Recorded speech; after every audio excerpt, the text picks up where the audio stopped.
بسم الله الرحمن الرحیم. الهی انت کما احب فجعلنی کما تحب. خدایا تو آنگونه ای که من دوست دارم، پس مرا آنگونه کن که تو دوست داری و میپسندی. به حق محمد و آل محمد صلوات الله علیهم اجمعین. اللهم آمین. سلام مردم، بنده های خوب خدا، هم نفسای یاد خدا. الهی که خوب باشین، سلامت و تندرست باشین. خیلی ممنونم که پای تلویزیون نشستین و یاد خدا رو همراهی میکنین. امیدوارم برنامه براتون مفید باشه، به دلتون بنشینه، به چشمتون بیاد.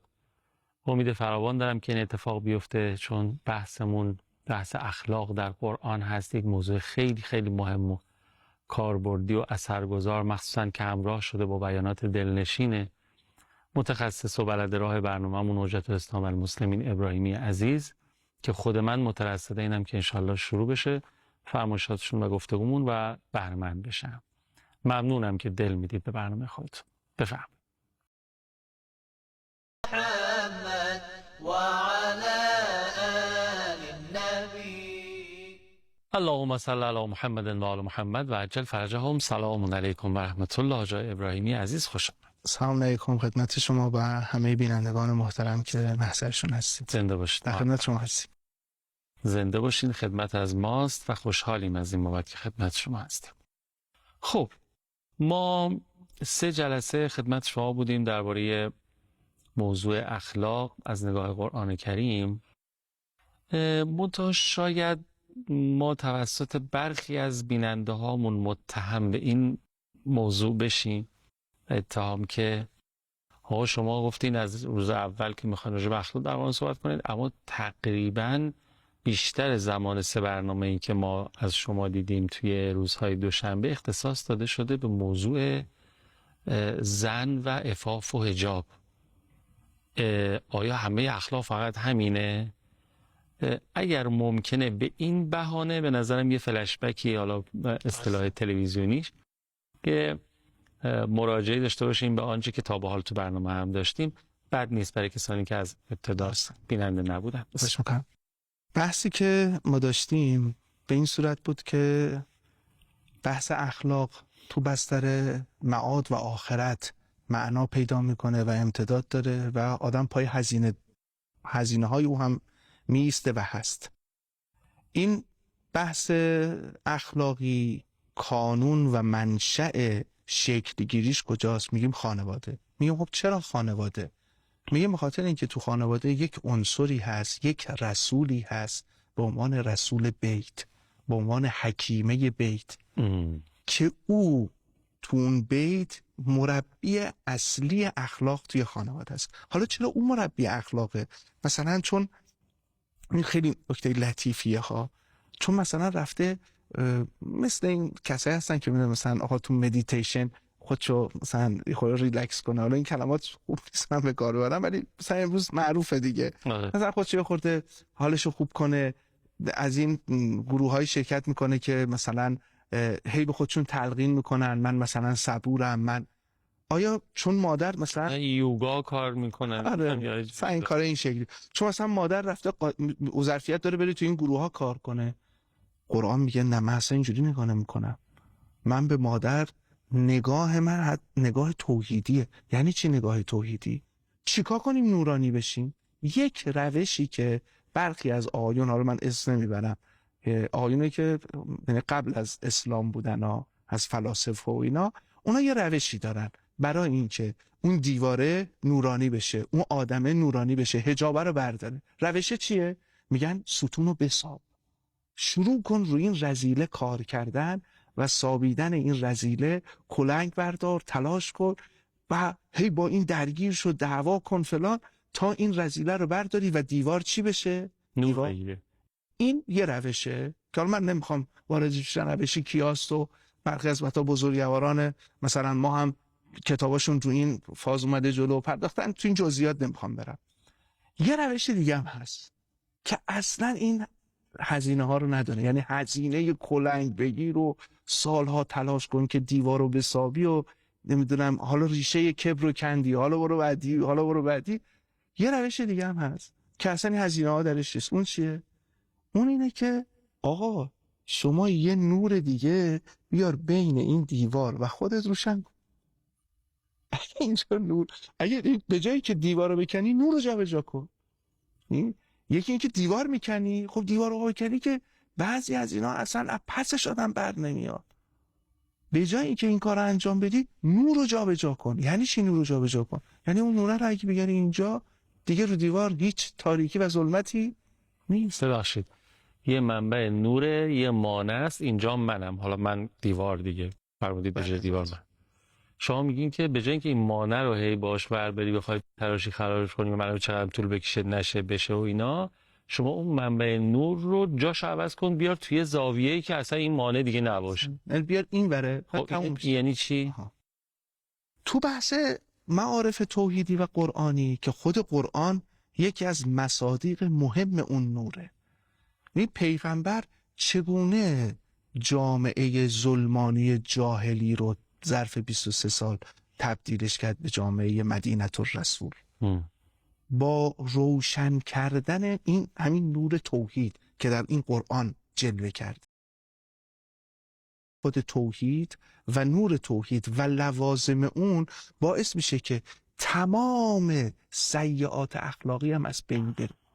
یعنی با توجه و آمدن نور توحید ظلمت ها هم از بین میره. مثال امروزی ترش حضرت امام میخواد خرداد 42 سیئات و کثیفی هایی که تو جامعه میبینه از بی اخلاقی ها میخواد اینا رو جمع کنه. دو روش هست. یکی این که مثلا امام شروع کنه با تک تک مشروب فروشی ها درگیر شدن، با تک تک اون مراکز فساد و فحشا، هی با اینا دونه دونه این شه. این یه روشه که خب ظلمت دیگه داره مبارزه میکنه. یه روش دیگه هم اینه که شما برداری اون مانع بزرگ رو، که اون مانع بزرگ یعنی چی؟ یعنی اینکه نور رو جابجا میکنی. نور یعنی نور جابجا کردنش منظورم یعنی این که اون رئیس مملکت رو که شاه بود برش میداری نور میذاری به جاش. چی میشه؟ آقا شما تمام اینا رو جمع کردی ریختی بیرون. یعنی حکومت معناش یعنی این.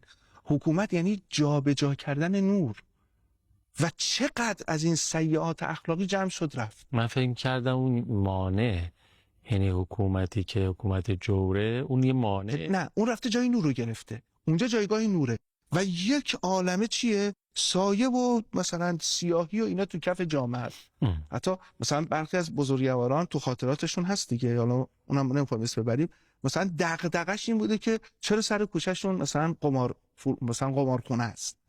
این دغدغش اینه. ولی دغدغه امام دغدغه این تاریکی سر کوچه محل و اینا نیست. دغدغه اینه که نور سر جای خودش نیست. اونجا جایگاه نوره.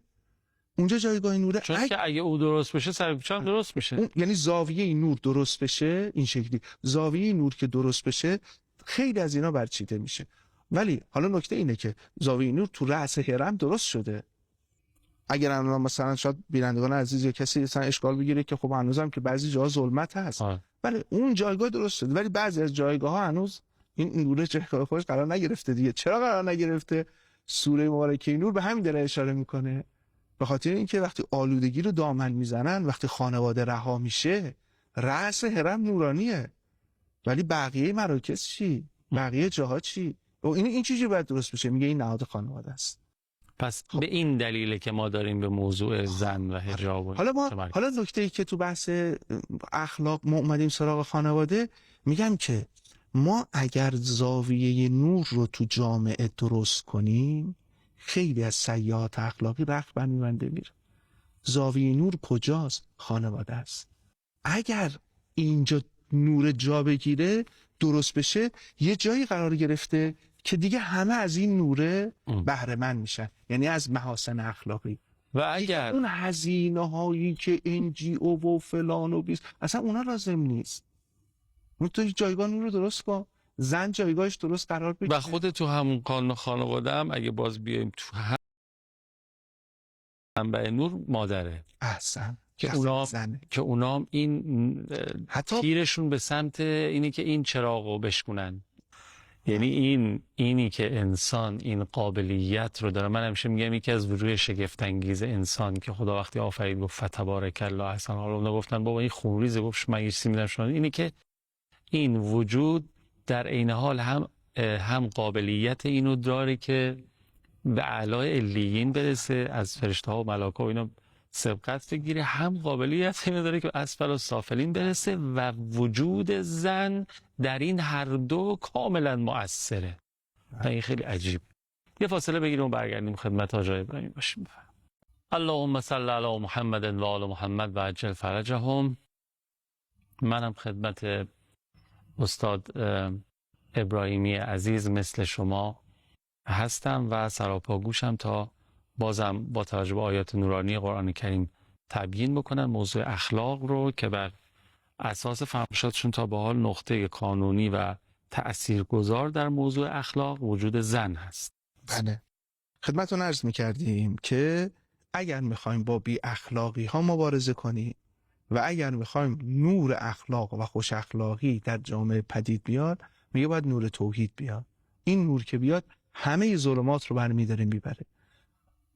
مجرای این نور کیه؟ عرض کردیم شخصیت زن هست که یکی از مجاری مهمی است که تحقق پیدا. کجا میاد رو زمین؟ گفت فی بیوت اذن الله، در اون خانواده هایی که خدا اذن بده.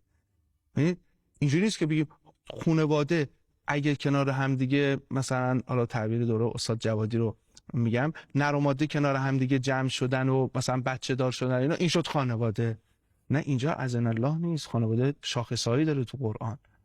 به این نه، خدا باید اذن بده. اون خانواده ای که اومد به این احکام دین و اینا توجه کرد که حالا تو توجه خیلی عجیبه. این سوره نور رو کاش مثلا ما میتونستیم خیلی بخونید بینندگان عزیز. من خواهش میکنم واقعا این سوره مبارکه نور رو با یه تأمل و با یه دقتی باش انس بگیرن، توجه کنن. ببینید اون بیوتی که خدا اذن میده این اتفاق توحیدی درش بیفته، کدوم بیوتن؟ خود همین سوره مبارکه نور مثلا میاد میگه آقا اون خانواده هایی که توجه دارن به حریم خصوصی، مثلا آیه 58 یعنی تو کدوم خونه این نور میاد؟ قشنگ دونه دونه ریز میاد میگه یا ای الذین آمنو لیستأذنکم الذین ملکت ایمانکم والذین لم یبلغوا الحلم منکم 3 مرات. ببین بچه باید یاد بگیره کی ورود بر حریم خصوصی پدر مادر پیدا کن. آقا مگه ما با بچه‌مون این حرفا رو نداریم؟ این حرفا رو ندارید فی بیوت اذن الله نمیشه ها. خود این آدابه حالا معنا پیدا میکنه که وقتی اون نور توحید میخواد بیاد تو این فی بیوت اذن الله، این اذن الله اینا رو من دارم با توجه به ساختار سوره میگم ها. این که حالا تو روایت ها باطنی برای اینا بیان شده، مصادیقش اهل بیت، اونا یه حرف دیگه است، اونا همه قبوله. ولی ما تو ظاهر لایه سوره که سیر میکنیم و تدبر میکنیم میبینیم این اذن الله آداب و شرایطی داره، تو خود سوره بیان کرده. حالا میگه اگه این نور توحید تو این بیوت اومد پایین چی میشه؟ خروجی این بیوت کیان؟ رجالون. این آیه بعدشه. من ترتیب آیاتو بگم. آیه الله نور السماوات و الارض که داره نور میاد پایین، آیه 35. این که این کجا میاد پایین؟ تو دانشگاه است، تو حوزه است، تو انجیوه، تو تشکل، تو مسجد، کجاست؟ میگه فی بیوت اذن الله، تو اون نهاد خانواده است. این بیوت فقط به معنای خانه گلی نیست، اون خانواده هست، اونی که شرف میده به مکان. بعد میگه این آیه 36. تو آیه 37 خروجی این بیوت رو میگه حالا اگه اون زنه درست قرار گرفت اونجا و اون باید بکنن چی میشه؟ رجالون. مرد، رجالون تنوینه یعنی مردان مردی. این مدرک خداست، درجه خداست که گذاشته رو دوش رجالون. این تنوین یعنی شما نمیدونید اینا چه عمقی دارن، چه حاج قاسم سلیمانی هایی تربیت میشه. این کدوم دانشگاه بلند شده؟ استاد دانشگاه این کی بوده؟ این دانشگاه خانواده است. استاد دانشگاه توحیدیش هم مادر بوده، استاد دانشگاه توحیدیش همسر بود، استاد دانشگاه توحیدیش دختر بوده. این مقام هایی که اونجا شمرده و اینها تو جلوه های مختلف نور توحید رو میتونستن عکس کنن. جالبه این نوع نگاه قرآن ما، اسلام ما، دین ما به زنه، به وجود مبارک زن، این جایگاه والا که بعضی وقتا احساس می‌کنم واقعا دست نیافتنیه. اون وقت این اتهامی که به ما میزنن غربی‌ها که آره شما زن، زندگی، آزادی، نمیدونم شما زناتون آزاد نیستن، شما به زن نگاه مثلا درستی ندارید و اینا. چرا به نظرم این حرف رو میزنن؟ چون ارزش ها رو وارونه میبینن. من اگه خواستین راجع به این موضوع صحبت. مثلا خصوصیت چیز هم ظلمت همینه دیگه. یعنی ظلمت کاری که میکنه اینه، اول نور رو از بین میبره، نور رو که از بین بود دیگه آدم نمیبینه جلو دستش این مثلا غذایی که داره میخوره چقدر کثیفی داره، چقدر نور ظلمت رو که بزنه بقیه چیزا از بین رفت، یعنی بقیه چیزا افتاده تو سبد اونا. ببینید ساعتها سریال های کذایی درست میکنن با موضوعاتی که موضوعات خیلی پست و حقیرانه و اینا هست، ولی جذابش میکنن.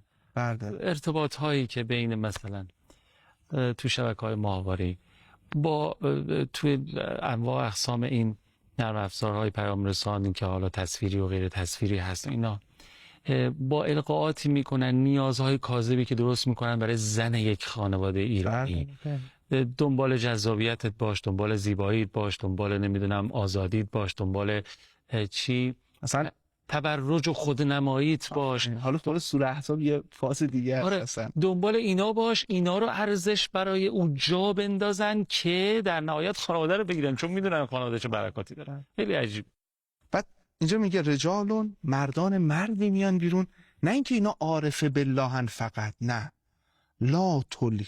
خیلی این مردان رو نگاه کن تو چه بستری تعریف میکنه، خیلی عجیبه. یادتونه جلسات قبل در مورد این صحبت کردیم که افقی که پیش ما گذاشته خلافت الهی در زمینه، یعنی کسایی که دولت مردن، بلد کار اجرایی انجام بده، بعد همیز بیرنگ در بیاره، خراب نکنه، آلوده نشه به مفاسد اقتصادی، آلوده نشه به جلوگری نمیدونم 4 نفر رو چشم ابرو او اینو بگیره یه پولی بهش نشون بدن اختلاس بکنه. این دولت مرد واقعی کیه؟ میگه دولت مرد واقعی از کجا بیرون میاد؟ از فلان دانشگاه؟ میگه نه، از کسی که تو این خانواده بیاد بیرون. تعبیر رو نگاه کنید، رجالون، مردان مردی که لا تلهیهم تجارتون ولا بیعون، کارای مباهی مثل تجارت و مثل بیع، مثل خرید و فروش، اینا چیکار نمیکنه؟ لا تلهیهم تجارتون ولا بیعون عن ذکر الله.